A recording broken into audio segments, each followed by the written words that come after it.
നമസ്കാരം, നമ്മുടെ പുതിയൊരു വീഡിയോയിലേക്ക് സ്വാഗതം. ഈ വീഡിയോ ഒരു രണ്ടാം ഭാഗം വേണമെങ്കിൽ പറയട്ടെ. കാരണം ഒരുപാട് പേര് റിക്വസ്റ്റ് ചെയ്ത വീഡിയോ ആണ്. നമ്മുടെ വാഹനങ്ങളുടെ രജിസ്ട്രേഷൻ സംബന്ധിച്ച കാര്യങ്ങൾ, നമ്മുടെ രജിസ്ട്രേഷൻ സംബന്ധിച്ച കാര്യങ്ങളാണ് നമ്മൾ ഇന്നത്തെ വീഡിയോയിൽ ചർച്ച ചെയ്യാൻ പോകുന്നത്. അപ്പോൾ നിങ്ങളൊരു വാഹനം വാങ്ങിച്ചു, അതിൻ്റെ രജിസ്ട്രേഷൻ 15 കൊല്ലത്തിന് ശേഷം അതിൻ്റെ രജിസ്ട്രേഷൻ ആവാറായി. അപ്പോൾ അതിൻ്റെ കാര്യങ്ങൾ എന്തൊക്കെയാണ്, അതിന് വേണ്ട പേപ്പർ വർക്കുകൾ എന്തൊക്കെയാണ്, വാഹനം എന്തൊക്കെ ചെയ്യണം എന്നുള്ള ഡീറ്റെയിൽ ആയിട്ടുള്ള വീഡിയോ നമ്മൾ ചെയ്യുന്നത്. അപ്പോൾ നമ്മുടെ വീഡിയോയിലേക്ക് എല്ലാവർക്കും സ്വാഗതം. ചാനൽ ആദ്യമായിട്ട് കാണുന്നത് സബ്സ്ക്രൈബ് ചെയ്യുക, ബെല്ലൈക്കൻ ക്ലിക്ക് ചെയ്യുക. അപ്പോൾ എന്തായാലും നമുക്ക് നേരെ വീഡിയോയിൽ കിടക്കാം. അപ്പോൾ നിങ്ങൾ ഒരു പുതിയ വാഹനം വാങ്ങുകയാണ്. ഒരു പുതിയ വാഹനം വാങ്ങിയ അതിൻ്റെ രജിസ്ട്രേഷൻ കാലാവധി എന്ന് പറഞ്ഞാൽ 15 വർഷമാണ്. 15 വർഷത്തിന് ശേഷം നിങ്ങൾ ആ വാഹനം വീണ്ടും രജിസ്ട്രേഷൻ ചെയ്യണം. അപ്പോൾ അതിന് വേണ്ട കാര്യങ്ങൾ എന്തൊക്കെയാണെന്നുള്ളത് നമുക്ക് നോക്കാം. ആദ്യം തന്നെ നിങ്ങൾ രജിസ്ട്രേഷന് പോകുമ്പോൾ വാഹനത്തിൻ്റെ ഫുൾ വർക്കും കഴിഞ്ഞിരിക്കണം. നിങ്ങൾ എങ്ങനെയുള്ളൊരു വാഹനം ഷോറൂമിൽ നിന്ന് വാങ്ങിച്ച ആ ലെവലിലേക്ക് വാഹനത്തെ വീണ്ടും ആക്കിയതിന് ശേഷമാണ് നമ്മൾ രജിസ്ട്രേഷന് കൊണ്ടുപോകുക. അതെന്തൊക്കെയാണെന്നുള്ളത് നമുക്ക് ഓരോന്നോരോന്നായിട്ട് നോക്കി നോക്കാം. നമുക്ക് ഒന്നാമത്തെ കാര്യം എന്ന് പറയുന്നത് വാഹനത്തിൻ്റെ ഇലക്ട്രിക്കൽ കൺട്രോൾസ്, ഹെഡ്ലൈറ്റ്, അതുപോലെ തന്നെ ഇൻഡിക്കേറ്റേഴ്സ്, ബ്രേക്ക് ലൈറ്റ്, വാഹനത്തിൻ്റെ ഇൻഡിക്കേറ്റർ കറക്റ്റ് വർക്ക് ചെയ്യണം. അതുപോലെ തന്നെ ബ്രേക്ക് ലൈറ്റ് കറക്റ്റായിട്ട് കത്തണം. അതുപോലെ തന്നെ ഏറ്റവും ഇമ്പോർട്ടൻ്റ് ആണ് നമ്മുടെ ഡിമ്മും ബ്രൈറ്റും, അതും കറക്റ്റായിട്ട് ടെസ്റ്റ് കൊണ്ടുപോകുമ്പോൾ നമുക്ക് വർക്കായിരിക്കണം. അപ്പോൾ അതും ക്ലിയർ ആയിട്ട് തന്നെ നിങ്ങൾ നോക്കുക. അതുപോലെ തന്നെ വാഹനത്തിൻ്റെ പെയിൻറ്റിങ് ക്ലിയർ ആയിട്ട്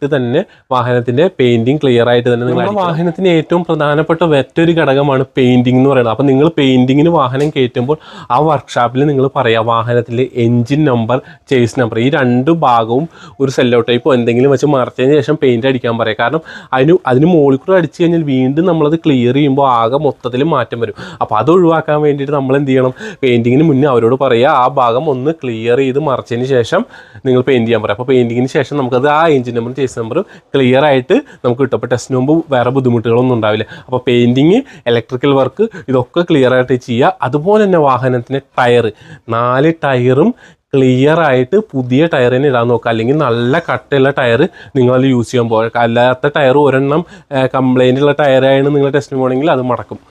പിന്നെ മറ്റൊരു വിഷയം, മെക്കാനിക്കൽ പരമായിട്ടുള്ള കാര്യങ്ങളും കൂടി നിങ്ങൾ ടെസ്റ്റിൽ ഉൾപ്പെടുത്തണം. കാരണം എന്ന് വെച്ച് കഴിഞ്ഞാൽ വാഹനം നമ്മൾ ബോണറ്റ് ഓപ്പൺ ചെയ്യുന്ന സമയത്ത് എൻജിൻ ഓയിലോ എന്തെങ്കിലും ലീക്ക് ഉണ്ടെങ്കിൽ അത് പ്രശ്നമാവും. അപ്പോൾ അതൊക്കെ ക്ലിയർ ചെയ്യുക. ഒന്നാമത്തെ കേസ് നമുക്ക് എൻജിൻ ഓയിൽ അല്ലെങ്കിൽ ഗിയർ ഓയിൽ അങ്ങനെ എന്തെങ്കിലും കൂളൻ്റ് അതൊക്കെ ലീക്ക് ഉണ്ടോ എന്ന് നോക്കി അതും ക്ലിയർ ചെയ്തതിന് ശേഷം വാഹനം നിങ്ങൾ ടെസ്റ്റിന് കൊണ്ടുപോകുക. വാഹനത്തിൻ്റെ എക്സ്ട്രാ ലൈറ്റുകൾ, ഹോണുകൾ, വലിയ ഹോണുകൾ ഇതൊക്കെ നമ്മൾ വച്ച് കഴിഞ്ഞാൽ നമുക്ക് ടെസ്റ്റ് കിട്ടുന്നതായിരിക്കില്ല. അപ്പോൾ എക്സ്ട്രാ ലൈറ്റുകളും കാര്യങ്ങളും ഒന്നും ആക്കിയത്. വണ്ടിയിൽ സ്റ്റോക്കായിട്ടുള്ള എന്തുള്ളോ ആ സാധനങ്ങൾ മാത്രമേ നമ്മൾ വാഹനത്തിൽ യൂസ് ചെയ്യാൻ പാടുള്ളൂ. അതല്ലാന്നുണ്ടെങ്കിൽ നിങ്ങൾക്ക് ടെസ്റ്റ് കിട്ടില്ല. അതുപോലെ തന്നെ വാഹനത്തിൻ്റെ ഉള്ളിലെ സീറ്റ് കവേഴ്സ് അതൊന്നും കീറരുത്.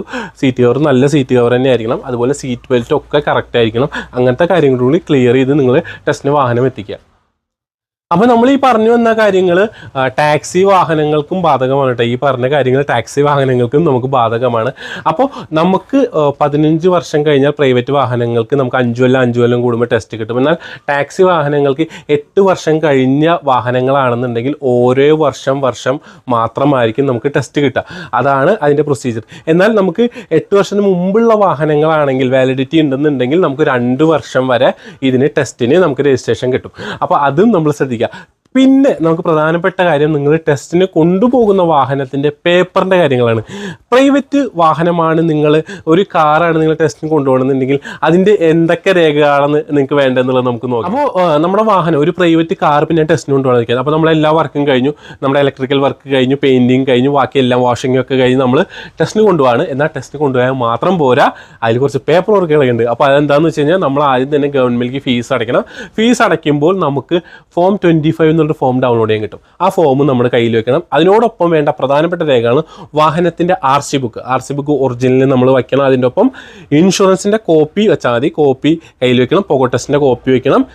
വാലിഡ് ആയിട്ടുള്ള ടാക്സ്, പുതിയ ടാക്സ് അടച്ച കോപ്പി വെക്കണം. ഇത്രയും പേപ്പറും വാഹനമായിട്ട് നമ്മൾ നേരെ ടെസ്റ്റിംഗ് കണ്ടിക്ക് പോയി കഴിഞ്ഞാൽ പ്രൈവറ്റ് വാഹനം നമുക്ക് അടിപൊളിയായിട്ട് ടെസ്റ്റ് നടത്തി തിരിച്ചുകൊണ്ട്. അപ്പോൾ നമ്മൾ പ്രൈവറ്റ് വാഹനത്തിൻ്റെ കേസാണ്. ഈ ടാക്സി വാഹനത്തിലേക്ക് കിടക്കുകയാണെങ്കിൽ ടാക്സി വാഹനങ്ങളിൽ നമ്മൾ കൊണ്ടുപോകേണ്ട രേഖകൾ ഇതുപോലെയൊക്കെ തന്നെയാണ് എല്ലാ രേഖകളും. അതിന് മുന്നേ വണ്ടി ക്ലിയർ ചെയ്യുക. ഈ പറഞ്ഞ പോലെ എക്സ്ട്രാ ഫിറ്റിങ്സ് ഒന്നും പാടില്ല. വണ്ടി വാഷിങ്, പെയിൻറ്റിങ്, ഇലക്ട്രിക്കൽ വർക്കുകൾ എല്ലാം കഴിഞ്ഞതിന് ശേഷം നമ്മൾ ടെസ്റ്റ് കണ്ടുപോകുക. ഇതുപോലെ നമുക്ക് ഫീസ് അടയ്ക്കുക. ഈ നമ്മുടെ ഫോം 25 എന്നുള്ള ഇത് കിട്ടും. അതുപോലെ തന്നെ നമുക്ക് വേണ്ടത് ഇപ്പോൾ ഓട്ടോ ആണെങ്കിൽ നമുക്ക് മീറ്ററിൻ്റെ പേപ്പർ വേണം, പെർമിറ്റിൻ്റെ പേപ്പർ വേണം. ബാക്കി ഈ പറഞ്ഞ പോലെ pocket test, insurance, RC original, tax, ഈ കാര്യങ്ങളൊക്കെ വേണം. അതുപോലെ തന്നെ ഏറ്റവും ഇമ്പോർട്ടൻ്റ് ആയ സംഭവം ഗുഡ്സ് വെഹിക്കിൾ ഉണ്ടല്ലോ. ഗുഡ്സ് വെഹിക്കിളിന് നമുക്കിപ്പോൾ GPS വേണം, അതുപോലെ തന്നെ സ്പീഡ് ഗവർണർ, ഇതിൻ്റെ രണ്ടിൻ്റെയും പേപ്പർ വേണം, അത് വർക്കിങ്ങും ആയിരിക്കണം. അപ്പോൾ അതും കൂടി ക്ലിയർ ആയിട്ട് നിങ്ങൾ ടെസ്റ്റിന് കൊണ്ടുപോകാം. അപ്പോൾ നമ്മൾ ടെസ്റ്റിന് കൊണ്ടുപോകുന്ന വാഹനത്തിന് നമുക്ക് കൊണ്ടുപോകാൻ പറ്റിയില്ല, നമ്മുടെ ഡേറ്റ് കഴിഞ്ഞു, ഡേറ്റ് മുടങ്ങിയെന്ന് വെക്കുക. ഇപ്പോൾ നിങ്ങൾക്ക് കൊണ്ടുപോകാൻ പറ്റിയില്ലെങ്കിൽ നമുക്ക് ഡേറ്റ് കഴിഞ്ഞാൽ ഇതിനൊരു കോമ്പൗണ്ട് ഫീ വരും. അത് 3000 രൂപയാണ് കോമ്പൗണ്ട് ഫീ വരിക. അപ്പോൾ അത് വളരെയധികം ശ്രദ്ധിക്കേണ്ട ഒരു കേസാണ് കേട്ടോ. ഇനി 3-4 മാസം കഴിഞ്ഞു, ഇപ്പോൾ മാസങ്ങളോളം ഇങ്ങനെ കഴിഞ്ഞ് പോയിക്കൊണ്ടിരിക്കണം, നമുക്കത് ടെസ്റ്റ് അറ്റൻഡ് ചെയ്യാൻ പറ്റിയില്ല എന്നുണ്ടെങ്കിൽ കാറിനാണെങ്കിൽ നമുക്ക് 500 രൂപ വെച്ച് ഫൈൻ വരും, ബൈക്കിനാണെങ്കിൽ 300 രൂപ വെച്ച് ഫൈൻ വരും. എന്നാൽ ഇത് ഒരു വ്യക്തി ഇതിനെതിരെ കേസ് ഫയൽ ചെയ്തിട്ടുണ്ട്. അപ്പോൾ അത് കാരണം കൊണ്ട് നമുക്ക് ഓണർക്ക്, ആ വാഹനത്തിന് ഓണർക്ക് ഒരു അഫിഡവിറ്റ് വെച്ചതിന് ശേഷം നമുക്ക് ടെസ്റ്റ് നടത്താവുന്നതാണ്. എന്നാൽ കേസ് ആ വിധിയുടെ അനുസരിച്ച് കേസ് അനുകൂലമായി വരികയാണെന്നുണ്ടെങ്കിൽ നമ്മൾ ആ പൈസ അടയ്ക്കാന്നുള്ള അഫിഡവിറ്റാണ് നമ്മളതിൽ വെക്കുന്നത്. അത് അപ്പോൾ എല്ലാവരും ക്ലിയർ ആയിട്ട് ഇപ്പോൾ അഫിഡവിറ്റൊക്കെ വെച്ച് നമ്മൾ ടെസ്റ്റ് നടത്തി, പൈസ അടയ്ക്കാതെ ടെസ്റ്റ് നടത്തി വെച്ചോ. ഇനി നിങ്ങൾ വാഹനം മറ്റൊരാൾക്ക് വിൽക്കാൻ പോവാണ്, എന്നാൽ അദ്ദേഹം ഈ എമൗണ്ട് അടച്ചേ പറ്റൂ. അപ്പോൾ അത് ശ്രദ്ധിക്കുക, അത് ക്ലിയർ ആയിട്ട് തന്നെ ശ്രദ്ധിക്കുക കേട്ടോ. അപ്പോൾ എന്തായാലും കേസ് വിധിയായി കഴിഞ്ഞാൽ അതിനനുസരിച്ച് നമ്മൾ ചിലപ്പോൾ എമൗണ്ട് അടയ്ക്കേണ്ടി വരും. അപ്പോൾ കഴിഞ്ഞ വീഡിയോയിൽ നമ്മൾ ലൈസൻസിൻ്റെ വാലിഡിറ്റി സംബന്ധിച്ച കാര്യങ്ങളാണ് സംസാരിച്ചത്. അപ്പോൾ അതിൽ ഒരുപാട് പേര് കമൻറ്റ് ചെയ്തു, എൻ്റെ ലൈസൻസ് ഇത്ര വാലിഡിറ്റി ഉള്ളൂ, എൻ്റെ ലൈസൻസ് വാലിഡിറ്റി കഴിഞ്ഞു പോയി എന്നൊക്കെ. അപ്പോൾ നിങ്ങൾ വാഹനം സംബന്ധിച്ച രേഖകൾ ക്ലിയർ ആയിട്ട് വയ്ക്കുക, ടെസ്റ്റ് മുടങ്ങാതിരിക്കുക. കാരണം ടെസ്റ്റ് മുടങ്ങി കഴിഞ്ഞാൽ ഇത്രയ്ക്കധികം ഫൈൻ നിങ്ങൾക്ക് വരും, അതുപോലെ തന്നെ അത് വലിയൊരു ബുദ്ധിമുട്ടിലേക്ക് പോകും. അപ്പോൾ അത് ഒഴിവാക്കാൻ ഇപ്പം തന്നെ നിങ്ങളുടെ വണ്ടിയുടെ രജിസ്ട്രേഷൻ വാലിഡിറ്റി നോക്കുക, ഉടനടി വണ്ടി വർക്ക് ചെയ്യുക, നേരെ നിങ്ങൾ ടെസ്റ്റ് നടത്തുക. അപ്പോൾ അത് ക്ലിയർ ആയിട്ട് വയ്ക്കുക. വാഹന സംബന്ധമായ കാര്യങ്ങൾ നിങ്ങൾ കൂടുതലായിട്ട് ഇമ്പോർട്ടൻസ് കൊടുക്കുക. അത് നമുക്കതല്ലെന്നുണ്ടെങ്കിൽ ഭാവിയിൽ നമുക്ക് ഒരുപാട് ബുദ്ധിമുട്ടുണ്ടാവും. അപ്പോൾ അങ്ങനത്തെ കാര്യങ്ങളൊക്കെ നിങ്ങൾ ക്ലിയർ ആയിട്ട് നോക്കുക. നമ്മുടെ ചാനൽ ഫോളോ ചെയ്യുന്നതാണെങ്കിൽ യൂട്യൂബിലാണെങ്കിൽ സബ്സ്ക്രൈബ് ചെയ്യുക, ഫേസ്ബുക്കിലാണെങ്കിൽ ഫോളോ ചെയ്യട്ടോ. മറ്റൊരു അടിപൊളി വീഡിയോ ആയിട്ട് കാണാം. നമ്മളിവിടെ തന്നെ ഉണ്ട്. മറ്റൊരു വീഡിയോ ആയിട്ട് കാണാം. ബൈ.